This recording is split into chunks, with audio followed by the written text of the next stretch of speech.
Catholic మత గురువు Pope Francis అంత్యక్రియలు ఇటలీ కాలమానం ప్రకారం శనివారం ఉదయం 10 గంటలకు సెయింట్ పీటర్స్ బసిలికాలో జరగనున్నాయి. ఈ మేరకు వాటికన్ ఓ ప్రకటన చేసింది. ఓపెన్ కఫిన్లో పోప్ ఫ్రాన్సిస్ను ఉంచిన దృశ్యాలను విడుదల చేసింది.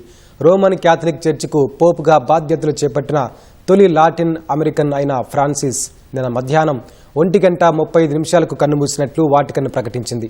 సెరిబ్రల్ స్ట్రోక్ కారణంగా చనిపోయినట్లు నిన్న పొద్దుపోయిన తర్వాత వెల్లడించింది. రోమ్లో ఇవాళ జరిగిన కార్డినల్ల సమావేశంలో పోప్ ఫ్రాన్సిస్ అంత్యక్రియల తేదీపై నిర్ణయం తీసుకున్నారు. అందుబాటులో ఉన్న కార్డినల్ అందరూ ఈ భేటీలో పాల్గొంటారు.